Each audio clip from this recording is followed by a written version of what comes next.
Trouble at SAA, it seems. Over 200 SAA staff members are going to be out of work by the end of March. The affected workers opted for a government-run training scheme instead of the voluntary severance packages that were offered during the airline's business rescue. Members of the SA Cabin Crew Association and Union NUMSA have been picketing outside the Public Enterprises Department to draw attention to this issue. And they say the airline may have found new wings, but corruption will bring it crashing down. Our reporter Heidi Giokos joins us for more. So Heidi, talk to us about these retrenchments that are due. This is a specific group of people, 200 people who opted not for the retrenchment, but to get retraining, which was part of the deal. Tell us about this. Yes, so I think it's important to highlight the fact that there was a training layoff scheme that was established when the airline went into business rescue, and many workers decided not to opt for the retrenchment process and those voluntary severance packages.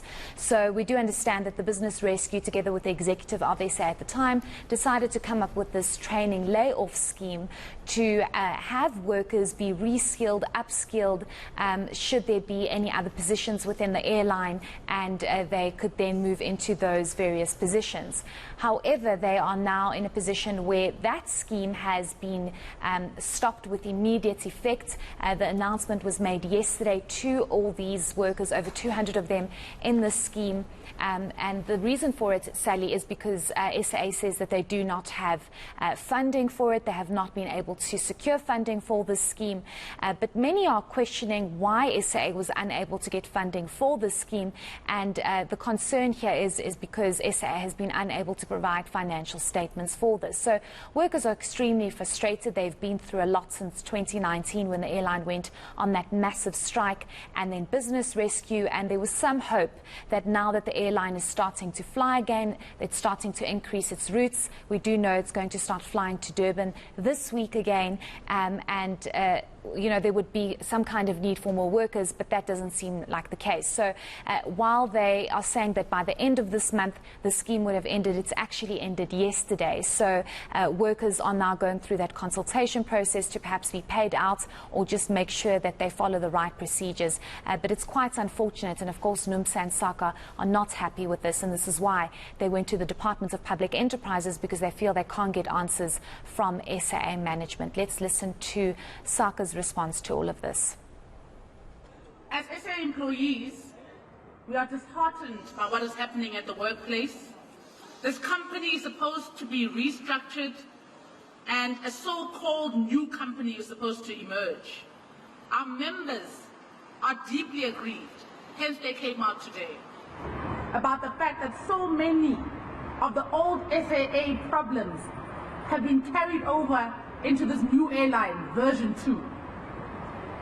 As junior employees, our members have found themselves without the benefits that they used to enjoy. The allowances that they used to enjoy have been taken away.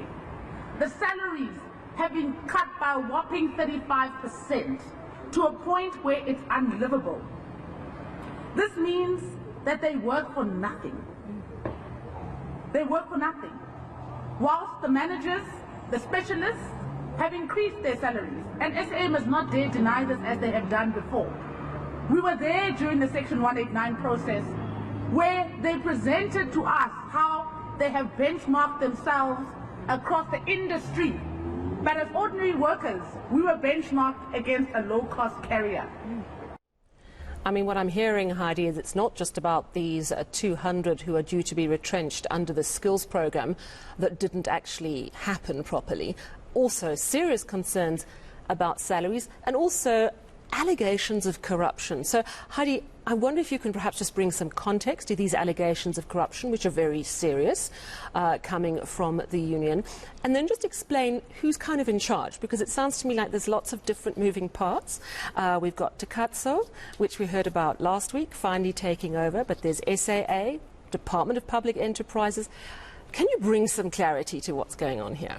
I wish I had the clarity, Sally, but it seems as though there's a lot of confusion around this. On the point of the allegations of corruption, we've been hearing this from NUMSA and SACA since 2019, probably even before this. And what we do understand is that the two unions are expressing that if somebody takes a voluntary severance package and opts to leave the company, the national carrier, which is what happened in 2020 when the airline was in business rescue and they were trying to finalize this process, what NUMSA and SACA are saying now is that it seems as though those who took the voluntary severance packages have now been re-employed and have been called back to the airline. And they find this extremely problematic to say, but you have people that are in this training layoff scheme, why would you not employ them? Because they are waiting to be employed, they are waiting to work for SAA, yet you bring in people that took voluntary severance packages. And we're not talking about critical skills here. Many are saying, but you know, it could be a pilot, it could be somebody that has a critical skill that can't just be trained in this training layoff scheme. But we do understand that this is what they speak about, the fact that they find this to be corrupt. They also find the fact that SAA management are not engaging. On the issue of who's actually in charge here, it's a very important question, because when the airline was in business rescue, the Department of Public Enterprises did not want to be involved, and they allowed the business rescue practitioners to take over. Now that there's an SAA executive, there's a board, there's a CEO, many would think that they would be the first point of answer and the first point to get clarity from. But this is why the two unions today decided to go to the Department of Public Enterprises, because they're not getting answers from SAA. However, DPE finds itself in a difficult position because they should not be getting involved in operational matters, and they've made that very clear today to say we don't really answer to this, we should rather go to SAA to get answers. There's an executive, there's a board.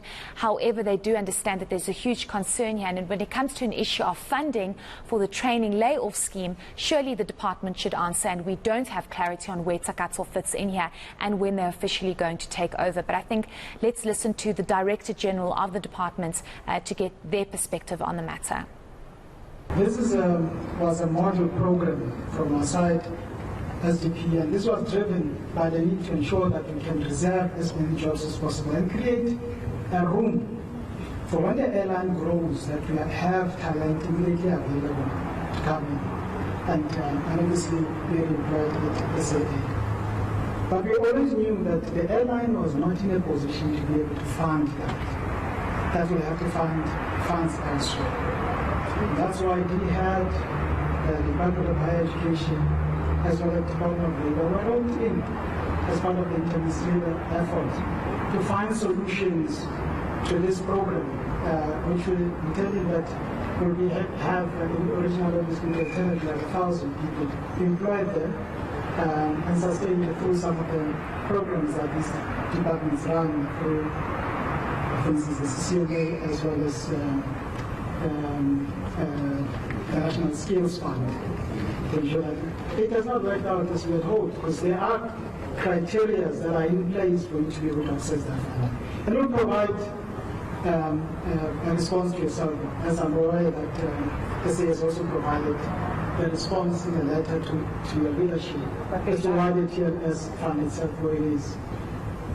That's why the program is not working. But we still believe that it is a program that we should really work together within government and obviously organized labor to ensure that it succeeds.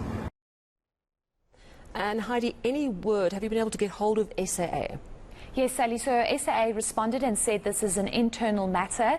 It's internal issues with staff, and they will deal with this internally. That's the response that we got from SAA. All right, thank you so much, Heidi Giokos there. Stay with us on SA Tonight. Plenty more still to come.